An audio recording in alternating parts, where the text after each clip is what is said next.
Hello everyone, आज की इस वीडियो में आपको बताने वाले हैं भारतीय अर्थव्यवस्था का टॉप प्रश्न जो कि सभी प्रकार के एग्ज़ाम में पूछे जाते हैं।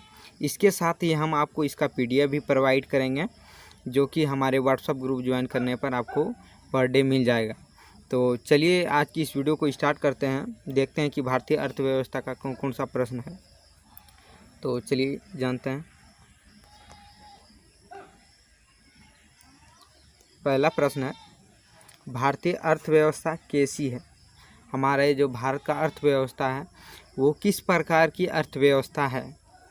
तो चलिए इसका आंसर जानते हैं। इसका आंसर है मिश्रित अर्थव्यवस्था। तो चलिए इसका व्याख्या कर लेते हैं। मिश्रित अर्थव्यवस्था कैसा अर्थव्यवस्था होता है? आंसर इसका ऐसी अर्थव्यवस्था जिसमें निजी एवं सार्वजनिक दोनों क्षेत्र विद्यमान होते हैं मिश्रित अर्थव्यवस्था कहलाती है। भारतीय अर्थव्यवस्था मिश्रित अर्थव्यवस्था इसका एक प्रमुख उदाहरण है। तो चलिए मिश्रित अर्थव्यवस्था को हम फिर से समझाते हैं।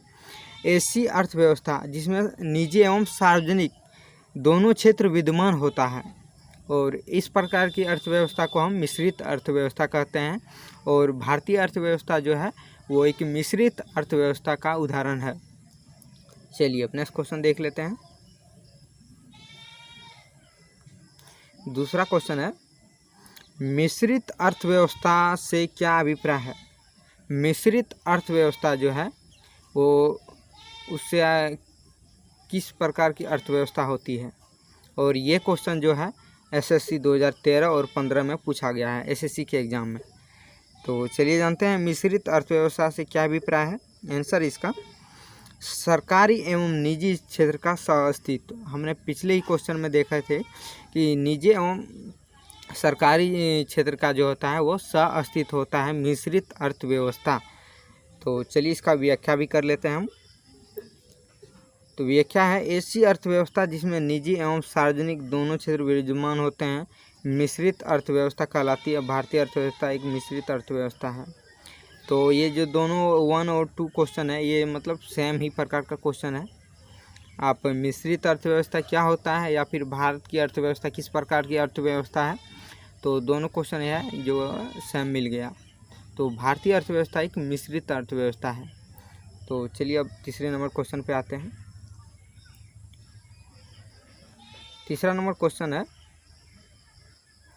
आर्थिक विकास के दृष्टिकोण से भारत की गिनती होती है वो किस प्रकार के रूप में होती है? हमारे जो देश है वो आर्थिक विकास के रूप में किस प्रकार से गिनती की जाती है?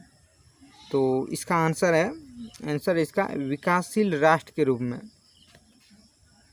हमारे जो देश हैं वो विकासशील राष्ट्र के दृष्टिकोण से देखे जाते हैं। तो चलिए जानते हैं, इसका व्याख्या भी कर लेते हैं हम। व्याख्या है कि आर्थिक विकास के दृष्टिकोण से भारत की गिनती विकासशील राष्ट्र के रूप में हो रही है। विकासशील देश वह देश है जो आर्थिक विकास की प्रारंभिक चरण से गुजर रही है जहां लोगों की प्रति व्यक्ति आय कम होती है। तो चलिए इसको फिर से एक बार देखते हैं। आर्थिक विकास के दृष्टिकोण से भारत की गिनती विकासशील राष्ट्र के रूप में हो रही है। विकासशील देश वह देश है जो आर्थिक विकास के प्रारंभिक चरण से गुजर रही है जहां लोगों की प्रति व्यक्ति आय कम होती है। चलिए अब चौथे नंबर क्वेश्चन पे आते हैं। क्वेश्चन है कि भारतीय अर्थव्यवस्था का कौन सा क्षेत्र सफल राष्ट्रीय उत्पाद में यहाँ पे सफल लिखा गया है, सकल राष्ट्रीय उत्पाद में सबसे अधिक योगदान है? तो चलिए जानते हैं भारत की जो अर्थव्यवस्था है वो भारत का अर्थव्यवस्था का कौन सा क्षेत्र सकल राष्ट्रीय उत्पाद में सबसे अधिक योगदान है। तो पहले इसका आंसर जान लेते हैं। इसका आंसर है तृतीय क्षेत्र। भारतीय अर्थव्यवस्था जो है वो सकल राष्ट्रीय उत्पाद में सबसे अधिक योगदान तृतीय क्षेत्र का होता है। तो चलिए इसका हम व्याख्या भी कर लेते हैं। व्याख्या है, भारतीय अर्थव्यवस्था में सेवा क्षेत्र का सकल घरेलू उत्पाद में सर्वाधिक योगदान है। भारत की अर्थव्यवस्था जो है वो सेवा क्षेत्र में सकल घरेलू उत्पाद में सर्वाधिक योगदान है। आर्थिक समीक्षा 2019-20 के अनुसार वर्तमान कीमतों पर सकल मूल्यवर्धन GVA में कृषि एवं संबंध क्षेत्र, उद्योग क्षेत्र तथा सेवा क्षेत्र का योगदान क्रमशः 16.5 तथा 29.6 तथा 25% है। तो कृषि का जो योगदान है GVP में वो 16.5% है और संबंधित क्षेत्र में जो है वो 29.6% है और उद्योग क्षेत्र में जो है वो 25% है। चलिए अब नेक्स्ट क्वेश्चन देख लेते हैं। नेक्स्ट क्वेश्चन है, बंद अर्थव्यवस्था या फिर उसको क्लोज इकोनॉमी वह अर्थव्यवस्था है जिसमें, यहाँ पे आपको ऑप्शन दिए गए हैं, आपको चूज करना है कि बंद अर्थव्यवस्था जो होता है वो किस प्रकार का अर्थव्यवस्था होता है। और ये जो क्वेश्चन है यूपी स्टेट PCS के एग्ज़ाम में पूछा गया है, यूपी SSC एग्ज़ाम में पूछा गया है, वो 2011 के एग्ज़ाम में। तो चलिए जानते हैं बंद अर्थव्यवस्था जो होता है वो कौन से, वो बंद अर्थव्यवस्था में क्या नियम होते हैं। तो चलिए इसका पहले आंसर जान लेते हैं। आंसर इसका, ना तो बंद अर्थव्यवस्था में आयात होते हैं ना ही निर्यात होते हैं, इसलिए तो उसको बंद अर्थव्यवस्था बोला गया है। उसमें ना तो आयात होता है और ना ही निर्यात होता है। तो चलिए इसका जान लेते हैं व्याख्या। व्याख्या इसका, एक बंद अर्थव्यवस्था एक प्रकार की अर्थव्यवस्था है जहां वस्तुओं और सेवाओं का आयात और निर्यात नहीं होता है, जिसका अर्थ है कि अर्थव्यवस्था आत्मनिर्भर है और बाहरी अर्थव्यवस्था से कोई व्यापारिक गतिविधियां नहीं है। ऐसी अर्थव्यवस्था का एकमात्र उद्देश्य देश की सीमा के भीतर सभी घरेलू उपभोक्ताओं की ज़रूरतों को पूरा करना है। मतलब बंद अर्थव्यवस्था का मतलब है कि जहाँ पे ना तो वस्तुओं या सेवाओं का आयात होता है और न ही निर्यात होता है, और ये एक आत्मनिर्भर अर्थव्यवस्था होता है। तो चलिए अब नेक्स्ट क्वेश्चन देखते हैं। नेक्स्ट क्वेश्चन है, ऐसी अर्थव्यवस्था को क्या कहते हैं जिसका शेष विश्व से कोई संबंध नहीं होता है। तो इस प्रकार की जो अर्थव्यवस्था को क्या कहते हैं, तो चलिए आइए जानते हैं कि शेष विश्व से किसी भी प्रकार का संबंध नहीं होता है, तो ऐसी अर्थव्यवस्था को क्या कहते हैं। तो चलिए इसका पहले आंसर जान लेते हैं। आंसर है इसका संवत या बंद अर्थव्यवस्था।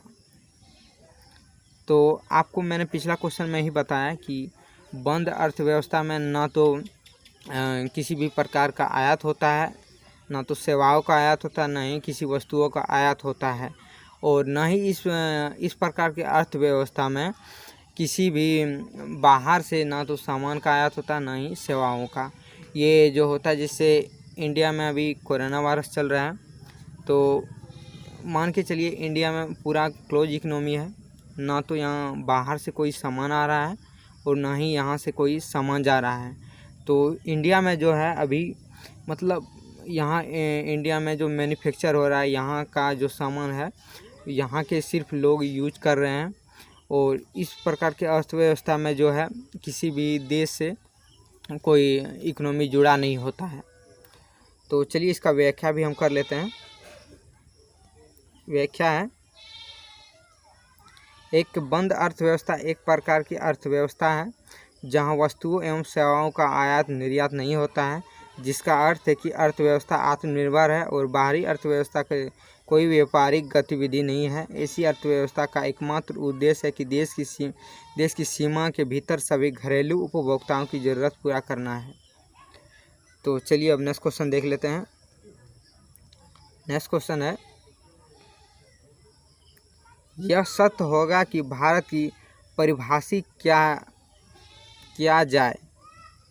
तो क्या सत्य होगा कि भारत की परिभाषा किया जाए। तो चलिए इसका ऑप्शन से आंसर देना पड़ेगा। तो चलिए पहले इसका आंसर जान लेते हैं। आंसर इसका, एक श्रम अधिक्य वाली अर्थव्यवस्था के रूप में। यह सत्य मतलब भारत को अगर परिभाषित किया जाए तो एक श्रम अधिक वाली अर्थव्यवस्था के रूप में होता है। तो ये बिल्कुल सही बात है, क्योंकि भारत में जो है वो ज़्यादातर श्रम या मजदूरी करके ही ज़्यादातर पैसे, मतलब इंडिया में जो है लगभग 60 से 80% लोग जो है वो श्रम के ऊपर टिका हुआ है। इसलिए भारत को एक श्रम अधिवक्य वाली अर्थव्यवस्था के रूप में जाना जाता है। तो चलिए हम इसका व्याख्या कर लेते हैं। व्याख्या है, भारत में जनसंख्या का अधिकतम अधिकर्ता के इन्हीं एक श्रम अधिवक्य वाली अर्थव्यवस्था के रूप में परिभाषित किया जाता है। तो चलिए अब नेक्स्ट क्वेश्चन देखते हैं। नेक्स्ट क्वेश्चन है, किसी देश का आर्थिक विकास निर्भर करता है, वो किस चीज़ पर निर्भर करता है? तो चलिए पहले इसका आंसर जान लेते हैं। आंसर है इसका, उपयोग में से सभी। मतलब किसी देश का आर्थिक विकास निर्भर करता है प्राकृतिक संसाधन पे, पूंजी निर्माण पे और बाजार का आकार कैसा है। तो अब चलिए इसका व्याख्या भी हम कर लेते हैं। व्याख्या, किसी देश की आर्थिक विकास के 4 पहिए पर निर्भर करता है। वो 4 पहिया है प्राकृतिक संसाधन, पूंजी निर्माण, बाजार का आकार। चलिए अब नेक्स्ट क्वेश्चन देखते हैं। नेक्स्ट क्वेश्चन है, वैश्वीकरण या ग्लोबलाइजेशन का अर्थ क्या है? ये क्वेश्चन SSC 2011 में पूछा गया है। तो चलिए जानते हैं वैश्वीकरण का क्या अर्थ है। इसका आंसर जान लेते हैं। इसका आंसर है, घरेलू अर्थव्यवस्था या वैश्विक अर्थव्यवस्था के साथ एकीकरण। वैश्वीकरण का अर्थ है घरेलू अर्थव्यवस्था या वैश्विक अर्थव्यवस्था के साथ एकीकरण। तो चलिए इसका व्याख्या भी हम कर लेते हैं। व्याख्या है, वैश्वीकरण का शाब्दिक अर्थ है स्थानीय और क्षेत्रीय वस्तुओं की घटना को विश्व स्तर पर रूपांतरण करने की प्रक्रिया। इसे एक ऐसी प्रक्रिया का वर्णन करने के लिए उपयुक्त किया जाता है।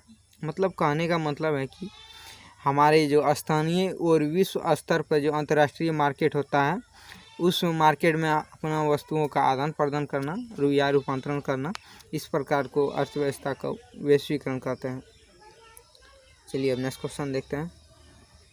नेक्स्ट क्वेश्चन है,